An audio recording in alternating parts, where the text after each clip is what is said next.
At 5. Breaking news just into the THV 11 newsroom. The Saline County Sheriff's Office confirms they have just arrested a man who escaped from the county jail there earlier today. The search began just before 11 today and even sent nearby schools into lockdown as a precaution. THV 11's Winnie Wright is on the way to a home where the Sheriff's Office says he was found. We'll join her live in just a moment. All right, well, the forecast meantime still showing a weather roller coaster ride for the next few days. Yeah, Chief Meteorologist Ed Buckner is back in the THV 11 Weather Garden to explain. Yeah, indeed. Up in weather, just a few minutes. All right, Ed, thank you. A Little Rock shooting investigation, now a homicide after one of the victims died. Addison Alexander had been fighting for his life since being shot in a car while parked on Lewis Street last week.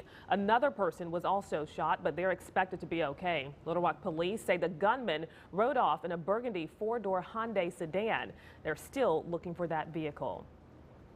And the family of a Little Rock teen killed back in April is now increasing the reward for information in his murder. Police say 17-year-old Jaden Burgee was lying on the ground with several gunshot wounds at the Briarwood Apartments.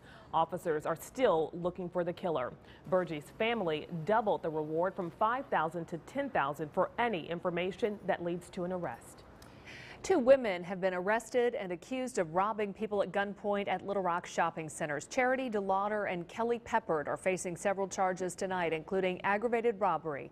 Now, police say the women approached shoppers sitting in their cars, pretending to ask for directions. But when the victims rolled down their windows, police say DeLauder and Peppard robbed them of phones, cards, and jewelry. This happened at the Promenade in West Little Rock and the Target on Chenal. Police say the women are also suspects in robberies at Park Plaza Mall. A mother is mourning the death of her son, who was murdered 1 year ago in Southwest Little Rock. Turcora Harris says her son never had a chance when he was shot and killed December 18th of last year. THV 11's Meredith Mitchell joining us with a mother's plea for answers tonight. Well, she says her son called the Little Rock police. All right, well, with the middle-class tax cut already a notch in his belt, Governor Asa Hutchinson is ready to cut tax rates for low-income Arkansans. THV 11's Rolly Hoyt heard how the governor plans to make this work in 2017.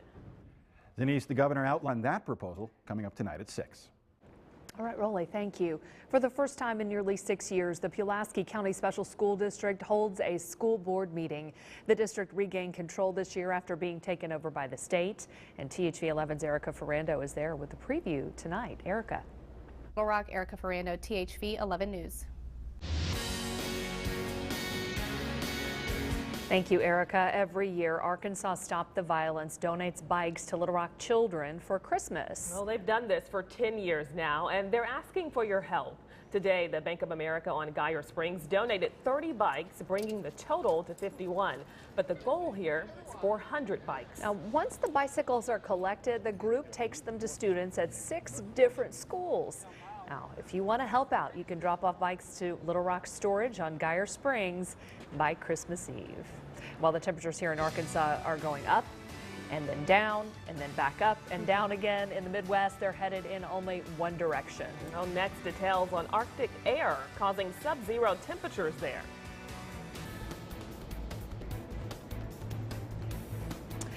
Back to our breaking news now. The Saline County Sheriff's Office has captured an escapee. And THV 11's Winnie Wright joining us now with the very latest. Winnie? Soon as those details become available. Hey, Winnie, thank you for that update. Well, meantime, people across the Midwest are cleaning up after getting a fresh batch of snow from the latest storm there. Well, now, dangerously cold temperatures are a top concern. Arctic air is bringing bitter conditions to the northern plains and upper Midwest. The regions are experiencing sub-zero temperatures for the first time this season. Well, it feels like minus 20 degrees in Bismarck, North Dakota. In Minneapolis, it feels like 17 below. The Arctic blast is expected to hit the East Coast later this week. Did I see someone riding their bicycle in that cold weather? To see it, I hope not. No I big deal think I did. That's pretty brave. Oh, wow, yeah. 17 up there, no big deal. Yeah. I can't imagine. You know, if we had...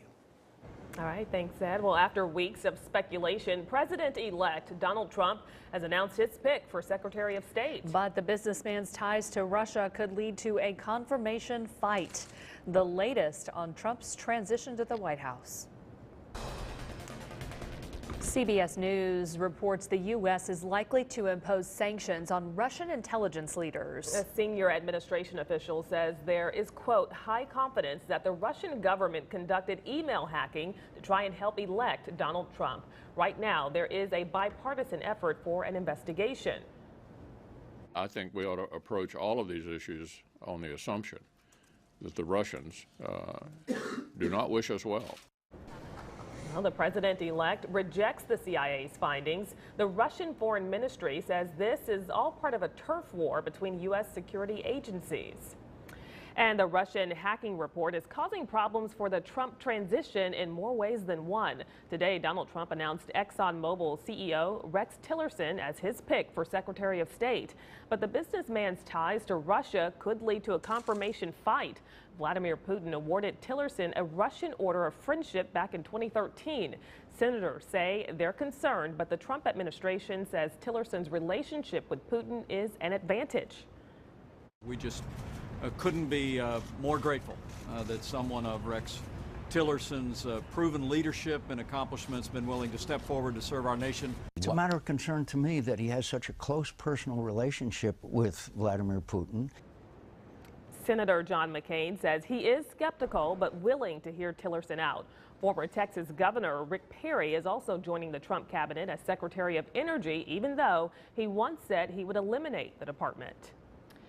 A warning from China's foreign minister over the One China policy, which views Taiwan as part of that country. The president-elect heightened tensions with Beijing when he broke protocol by taking a phone call from Taiwan's president after winning the election. Well, President-elect Trump says he doesn't know why the U.S. must be bound by the One China policy.